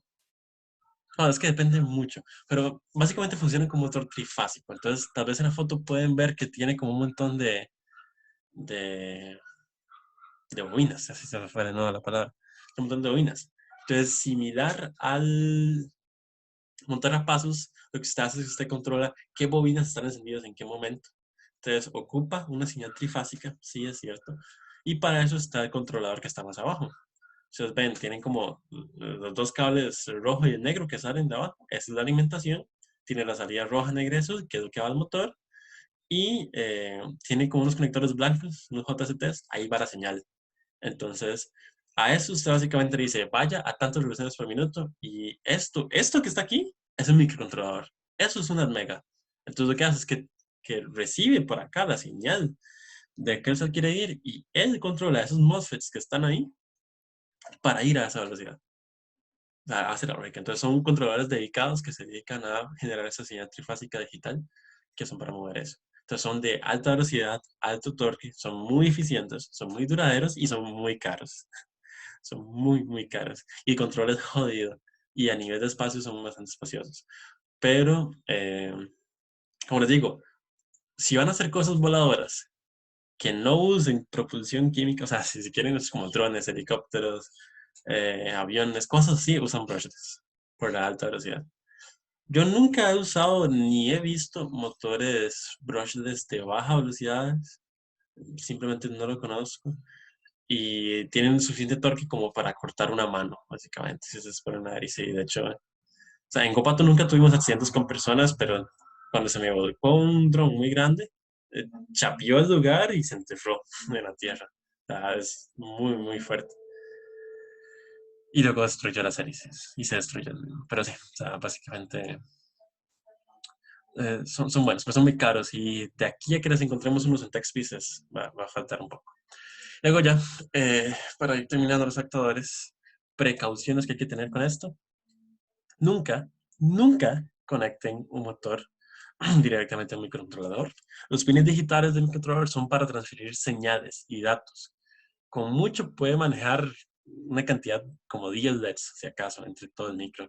Usted usa el microcontrolador para mover BJTs o transistores o MOSFETs que mueven cosas de potencia. Usted lo usa para mandar señales a un controlador de motor que le diga a qué velocidad mover el motor. Pero usted nunca conecta un pin digital a un motor porque consume tanta corriente que le va a quemar el ring o le va a quemar el micro. Eso simplemente no se hace, no lo use. Tienen que tomar en cuenta la tensión y la corriente que utiliza el motor. La tensión sobre todo para seleccionar cómo van a alimentar el circuito. Porque ahorita hablamos de métodos de alimentación, pero si tiene una batería de 7.4 voltios y la van a regular a 5 voltios para sus sensores y su micro y todo, pero su motor es de 12 voltios, y hay problemas ahí.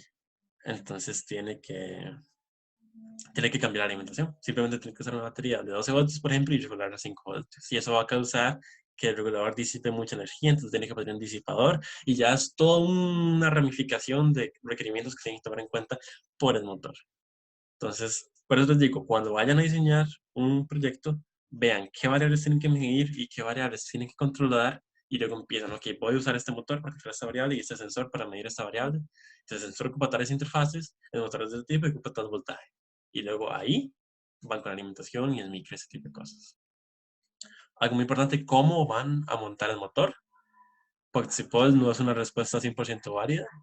En TechSpeed lo hacemos, pero no significa que sea válida. Ojalá usen brackets como esto. O sea, la razón por la que NEMA es un estándar es para que hayan formas estándar de montarlo. O sea, en el momento que estás en el chasis del rover, usted al chasis le hacen corte láser los huecos donde hay los tornillos como ahí, y ahí atornilla el motor. Entonces no lo pega con cinta doble cara. Y algo que es casi que lo más difícil del diseño es cómo va a acoplar usted el eje del motor a su operación, a su rueda, por ejemplo. Y eso es lo que está fallando en este momento en el rover, los acoples, porque los hicimos impresos en 3D. Porque esa foto que está arriba son acoples. Eh, arriba el principal rajado, que sí, o sea, el principal, sí. Pero, o sea, los acoples han sido o sea, es que hemos vacilado tanto con el principal que yo estoy a punto de mandar un correo a la empresa del principal a que nos mandan stickers y un patrocinio del rover, porque ese rover es más principal que otra cosa. Y David está, David lo sabe y todo. Pero sí, los acoples es lo que más nos ha fallado. Y entonces son puntos muy críticos que tienen que enseñar porque se pueden traer el proyecto abajo. Y ya, por último, para terminar por hoy, ¿cómo alimentan ustedes eh, su proyecto? Pueden usar eh, primero las baterías, por ejemplo, que las baterías son lo que ustedes van a usar en proyectos que no son estáticos, o sea, que no tienen acceso a un enchufe. Entonces, eh, como les enseñé antes, la celda que está arriba probablemente nunca la van a usar directa y ojalá no la usen directa, porque la batería como tal es solo almacena y descarga, no tiene ningún tipo de protección de que está echando mucha corriente, que se va a sobrecalentar, no tiene protección de que se está cargando más de la cuenta y puede explotar, o sea, tiene muchos problemas. Para eso usen paquetes como lo que está abajo. Eh, Esos paquetes, además de traer las baterías ya conectadas y trae más flexibilidad, digamos, usted escoge el voltaje que quiere con la capacidad que quiere, también trae cualquier cantidad de electrónica de protección. Nunca se va a descargar más de la cuenta, nunca se va a cargar más de la cuenta, nunca se va a sobrecalentar. Tiene este tipo de protecciones. Entonces es un paquetito que usted ya le conecta a eso. Por lo general ocupan un cargador externo, entonces consideren cuando van a usar la batería cómo la van a cargar. Algo que les recomiendo mucho, por ejemplo, es una batería de moto cuando son cosas, si estás haciendo un rover muy grande, por ejemplo, y muy tuca, hecho así con un frame de aluminio, no como de nosotros, que es corte láser de acrílico impreso en 3D y es mentira, una batería de moto es algo barato y fácil de conseguir, pero es muy pesada, es estúpidamente pesada.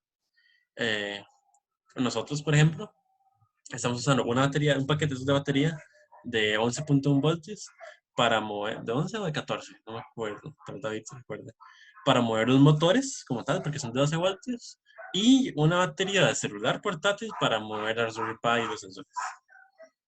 Entonces, eso es para proyectos portátiles, como los cohetes o los rovers así. Ay, Dios mío. Y luego tenemos los adaptadores, o los wallworks, como le quieran decir. Eh, los capacitores, ok, ahorita hablamos de eso, porque últimamente estaba como leyendo sobre ellos y me parecen muy interesantes. Sí, la batería era de 14 voltios con un buck para bajarlo. Ahorita hablamos de qué es un buck, pero sí. Entonces, un adaptador puede ser un cargador de celular, puede ser, no sé, el adaptador de router viejo que pueden desarmar y cortar el final para que tenga los cables expuestos. O sea, ese tipo de cosas ustedes pueden usar el puerto que trae, ya sea USB de barrido, o se lo cortan y tienen los cables expuestos y lo atornillan, lo que sea.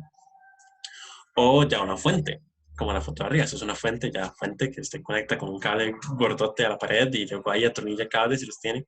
Pero eso no es de ningún tipo de portátil, no un desplegable. Todavía el adaptador de abajo, por ejemplo, si lo suyo es un ground station, por ejemplo, y usted puede tener en una cajita bien bonita o un huequito donde va el puerto USB y eso conecta electricidad y eso es así. Hay muchos aparatos que funcionan así, pero usted no va a llegar a despegar algo a un cliente donde usted tiene que conectar esa fuente que está arriba al enchufe y luego jalar cables feos al proyecto. Entonces depende del enchufe. Ahora, pues usted puede incorporar esa fuente a su proyecto si es así de grande, Pero al final, si van a usar un adaptador, se reduce a que el adaptador sea más alto del voltaje máximo que está usando, para que pueda usar un poco un regulador para bajar el voltaje, y que pueda dar la corriente. Por general, entre más corriente ocupe, más grande va a ser el muchacho. Entonces, para que lo sepan. Y luego tenemos Box. Los Box son, bueno, los reguladores comunes y corrientes son como ese que está ahí, el que dice 7805. Es, están en un paquetado T222, son así, son pequeñitos, son en protos, donde sea. Y básicamente ustedes los ponen, creo que es como hasta 15 voltios, una cosa así, o por ahí. Creo que hasta más con un disipador, pero en general lo que hacen es que reducen un voltaje de entrada a 6805, lo reduce a 5 voltios, 6806 lo reduce a 6 voltios, 6809 a 9 voltios, y así sucesivamente. Son muy baratos y se consiguen y todo. El problema es que son muy ineficientes, se calientan un montón. Es cuando la diferencia de voltaje es muy grande, por ejemplo, de 12 voltios a 5 voltios, ese chunche se va a calentar demasiado. Entonces tienen que atornillar un disipador que básicamente controla, que ayuda a disipar más calor, entonces no se calienta tanto. Y otro factor con los reguladores lineales como ese es un dato que se llama el dropout voltage, que es que básicamente dice que para regular ocupa, exacto, desperdician demasiada potencia. Exactamente, o sea, en batería es un desperdicio. Todavía en una fuente se dice, ni me vale picha que desperdicien, que desperdicien X% de eso, pero en una batería usted ocupa sacarle todo el juego posible. Entonces, no es recomendable. Pero otra cosa mala es el dropout voltage. Básicamente dice que si el dropout voltage es de 1 voltio y su voltaje objetivo es de 5 voltios, usted ocupa por lo menos 6 voltios o más. Porque si tiene 5 voltios, la salida no va a ser de 5 voltios, va a ser como de 4 algo. Si la entrada es del voltaje de salida más el dropout voltage o más, usted está seguro que van a salir a tener 5 voltios. ¿Y qué pasa? Que normalmente en lugares lineales ese dropout voltage es muy alto. Entonces puede que si usted tiene una batería de 3.7 voltios y un regulador de 3.3 voltios, un reloj lineal simplemente no le va a funcionar. Tal vez hay algunos específicos para ese uso que sí funcionen, y sí, hay reguladores con un drop voltage bajo, o sea, hechos para eso, y la tecnología avanza y todo eso, ¿verdad? Pero sí, o sea, son los más fáciles de usar y los más pequeñitos y los más baratos, pero traen muchos problemas. Y luego están los bugs, que son la cosa más maravillosa que hay en el mundo. Un bug, eh, y cuando yo llevé potencia, la verdad es que lo llevé como de mentira, no me acuerdo exactamente cómo funciona, pero a nivel práctico, usted tiene una entrada y tiene una salida y tiene un potenciómetro. Bueno, eso es porque son poco regulares. Tiene ese potenciómetro, que es esta cosita azul con esto, y usted mueve este tornillito de precisión y puede muy suave, muy finamente regular la salida. Eso que está aquí, por ejemplo, usamos cualquier cantidad de expediciones de Delta, CTX en todo lado. Es muy barato, vale como menos de $5 en micro. Y tiene un rango de 3 voltios a 30 voltios de entrada y la salida va parecida, si no me equivoco. La precisión de regulación es muy buena y lo más importante de todo es que son súper eficientes. La eficiencia es muchísimo mayor, el dropout voltage es mínimo y en general es mejor. ¿Qué pasa? Que son más grandes. O sea, el área que ocupan o sea, no o sea, para que sea una idea, el tamaño de uno de estos me parece que es más grande que un Arduino Pro Mini, como que les enseñé al inicio. Entonces, el área no es despreciable. El azul, el integrado que usa, es el 2596, si no me equivoco, el M2596, y ese regula para abajo. Entonces usted tiene 15 voltios si quiere 9 voltios, entonces mueve tornillitos, mira 9 voltios de salida y listo. El que está en rojo, el de arriba, es el XL6009, ahí dice, ¿verdad? Sí, XL6009, efectivamente, y ese lo regula para arriba. Entonces es un booster de elevación, un step up. Entonces tiene 9 voltios y quiere 15 voltios, entonces usted puede ajustarlo para que sea 15 voltios. Obviamente va a consumir mucha corriente. Entonces, de hecho es algo que estoy hablando con David también otra vez, que cómo funciona la relación, si es como un transformador, porque un transformador usted tiene de una relación de 1 a 2, entonces, o sea, va a consumir el doble de corriente en un lado que en otro. Si usted jala un amperio en el lado alto, en el lado bajo va a jalar 2 amperios. No estoy seguro si para el step up funciona así. Entonces es un toque delicado el asunto de usarlos, por ejemplo, para mover motores. Si usted tiene 5 voltios para alimentar todo, qué sé yo, para una batería portátil, que sí, que tiene 20 amperios o lo que sea para almacenar. Usar un step up para alimentar todo eso puede que sea complicado porque va a jalar mucha corriente. Entonces, eso. Y con eso terminamos.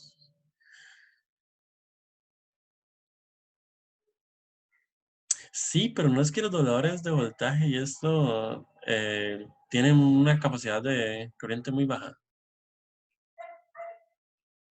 ¿O me equivoco? Claro, sí, sí. Entonces, estos ya son módulos, como hablamos de la clase pasada de Commercial off the Shelf, usted ocupa regular algo con alta eficiencia, usted va a micro, busca este módulo y se lo compra así baratito y lo incorpora en su diseño sin tener que pensar mucho. Igual para el elevador de tensión, las baterías o todo lo que hemos hablado a lo largo de aquí, todos los ejemplos de módulos, todo esto se puede conseguir en micro, hasta este Feather, bueno, este 32, ¿no? De hecho, ni siquiera venden este 32 en micro, solo un Feather, ahí muy raro. Este sí lo venden. Creo que todo esto, excepto la Tinsy y la Edison, lo venden ahí. Y como les dije, es 22. En general, muchos lo venden en micro. Y, o sea, cualquier cosa ustedes dicen que esto me sirve para ir para el cohete, pues van a micro y lo buscan. Para el cohete específicamente en micro, como digo, porque no creo que sea. O sea, si ustedes se quieren mandar a importar cosas de Estados para el cohete, dirían en Bimba, pero yo les recomiendo que simplemente lo hagan acá. Y bueno, con eso ya les hablé todo lo que quería darles en la clase. No sé si tienen preguntas. Mañana vamos a... Ok. Diego, ¿tenía una pregunta?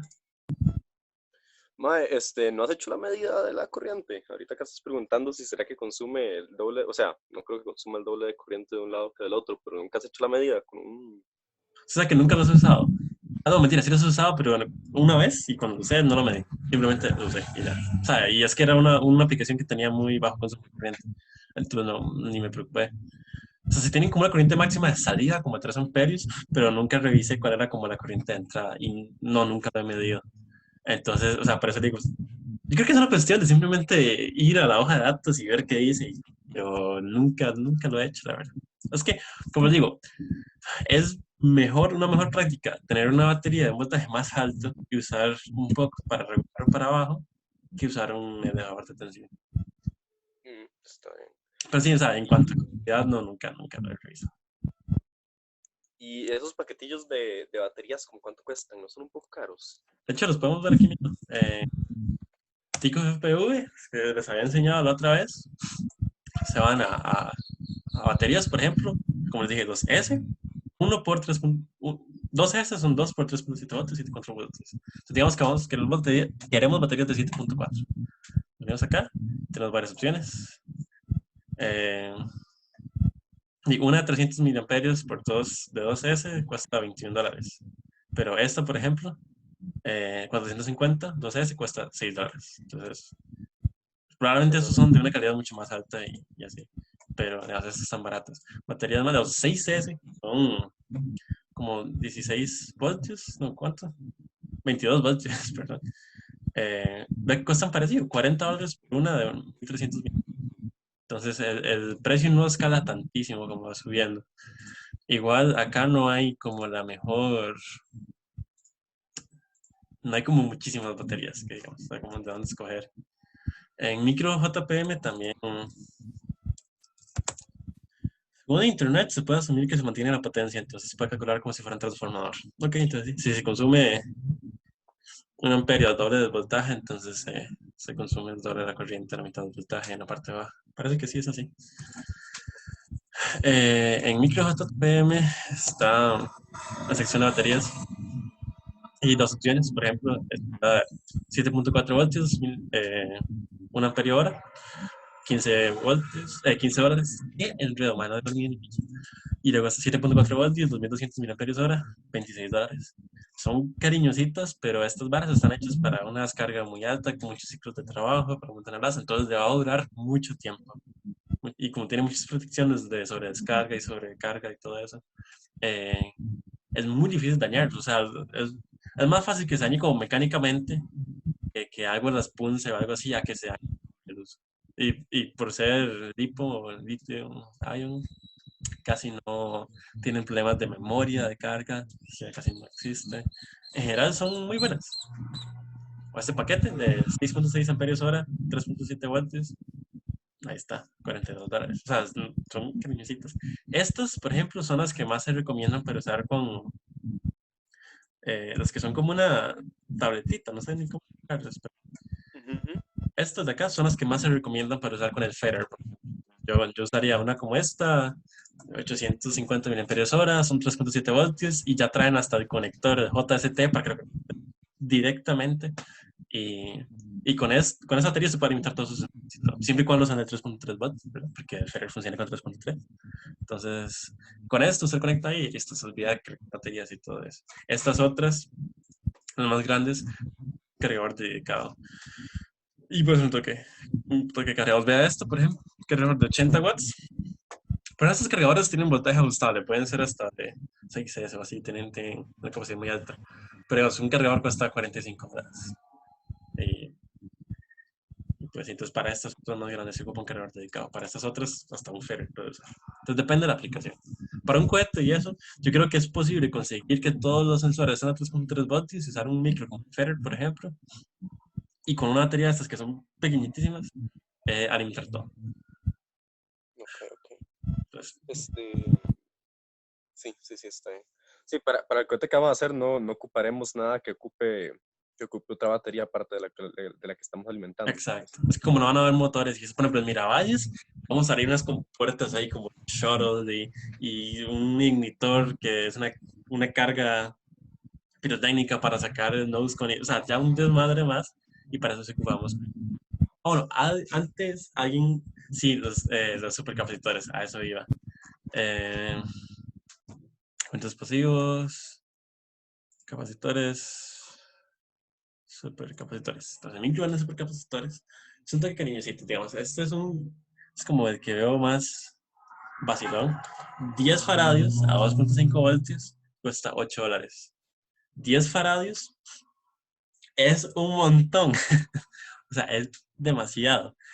Entonces, yo he visto, por ejemplo, drones que usan varios de estos supercapacitores y funcionan por unos poquitos minutos, pero la gracia es que se cargan casi instantáneamente. Entonces, se puede tener como un pad de aterrizaje con una vara de carga inalámbrica, entonces el dron aterriza, se carga por unos segundos y se puede volar por unos minutos. ¿No? Si los supercapacitores, la gracia es que son como una batería que se carga muy rápido. Ahora, en faradios y eso es un poco complicado calcular la tasa de descarga. Eso ya es como el curso de SC o SA. No sé, no sé No sé, cómo lo ven en electrónica. sí, CC. sí, bueno, en ambos se ve, pero Sí, CC sí. es exponente continuo. Ok, bueno, entonces ahí hay que calcular eso. Entonces, o sea, pero igual 10 faradios es tanto que sí dura mucho descargándose de todas formas. Pero eso que hay que tomar en cuenta. Y pues una maravilla, o sea, yo quiero hacer cosas con esto. Hay un canal de YouTube que lo recomiendo mucho, un man que se llama Tom Stanton. Stanton es un ingeniero espacial que se pasa hacer proyectos rarísimos y me ha hecho como un cohete, pero en vez de tener un motor químico, tiene arriba un motor de dron y lo usa con supercapacitores. Entonces dura como 3 minutos cargando y ¡puf! El más sale volando. O un carro a control remoto que usa un poco de estos supercapacitores y los carga y en un poquito de tiempo y lo empieza a usar. Tiene muchos proyectos con supercapacitores muy interesantes. Entonces, si les interesa este tipo de cosas, eh, puede ser vacilón. Nunca los he usado, entonces no puedo decirles como si lo puedo usar para un cohete o algo así. En el Miravalles los estamos considerando porque para liberar el paracaídas necesitamos usar una carga pirotécnica. Y la carga pirotécnica puede consumir hasta 20 amperios, pero en una fracción de segundo. Entonces ese jalonazo de corriente puede causar una caída de tensión y, eh, y causar que se reinicie el cohete, una cosa así. Entonces lo que estamos pensando es cargar un capacitor, aislarlo del circuito y luego descargar ese capacitor a través del ignitor para explotar la carga. Entonces, y como el supercapacitor y es tan grande, de fijo va a tener la corriente por el tiempo que sea necesario. Entonces por ahí va la aplicación de supercristal en el cohete. No estoy seguro si es una buena idea. O sea, nunca las he usado. No he leído mucho eso como para saber si es un reemplazo de una batería. Si se tienen suficientes de ellos. Pero es algo que ustedes pueden explorar, una posibilidad. Puede ser interesante y algo definitivamente diferente y usar una tecnología relativamente nueva. A ver.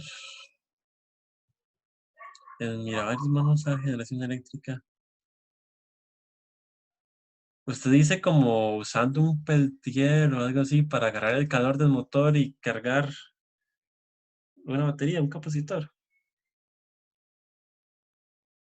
¿O a qué se refiere con usar generación eléctrica con el motor?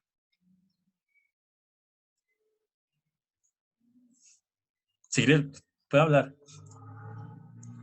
Es que, no, una turbina pequeña, no. Porque digamos, todo eso es algo que te parece una verdad, o sea, deberías haberles hablado en la primera clase. Pero lo podemos ver mañana, la otra semana cuando veamos los sistemas de Falcon 9, pero veamos primero los motores de combustión líquida. Ellos de alguna forma tienen que bombear las cantidades obscenas de propelente que consumen por segundo. Entonces lo que hacen es que queman un poquito de oxidante y combustible en una turbina y la turbina mueve un eje que se mueve, bombea las varas y a esa turbina le acoplan un alternador que lo usan para generar. Em, el problema es que esa bomba, la turbobomba que se llama, es la parte más difícil del cohete. Porque la tobera y la cámara de combustión y eso no es tan difícil comparado con una turbobomba. Porque son temperaturas enormes de hasta 3000 Kelvin a presiones grandísimas y mueve un eje que tiene que estar sellado. Porque ¿qué pasa si un poco de los productos de combustión se filtra fuera a través del eje y explota el cohete? Y muchos cohetes han explotado así. SpaceX ha perdido cohetes porque se filtra un poco de combustible a través del eje.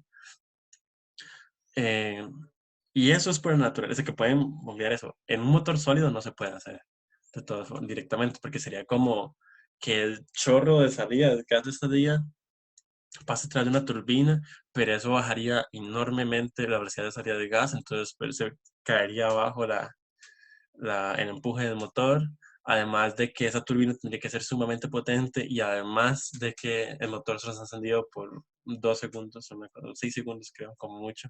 Entonces tampoco es como que se va a generar mucho. Entonces, a la escala que estamos haciendo nosotros, no. Simplemente es una batería y, como digo, el vuelo es muy corto, entonces son unas baterías pequeñas y así. Ay, ¿qué pasó, Mar?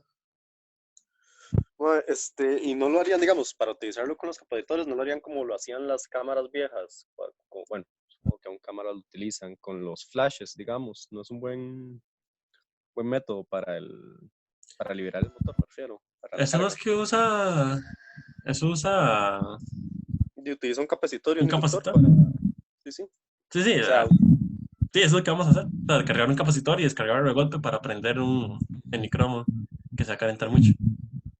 pero, sí, sí, no, sí, dijiste que lo iban a aislar, porque sí tienen que aislarlo de fijo. No, no, era eso. Mira, sí, va por ahí. Ok. Bueno, no sé si tiene alguna otra pregunta. En 10 minutos empieza la clase de Adolfo. Que recuerden si se registraron. Si quieren registrarse, me avisan, les puedo mandar el link. Hoy va a ser de lanzamientos espaciales. Estamos entonces. Sí, pura vida, bro. Ok. Bueno, ahí los vi. Ahora les paso las presentaciones y si no me recuerdan, porfa.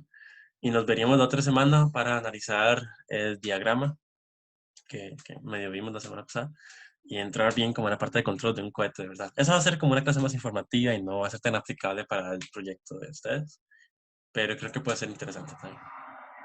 Entonces, hasta luego. Chao, mae, cuídate. Pura vida igual. Voy a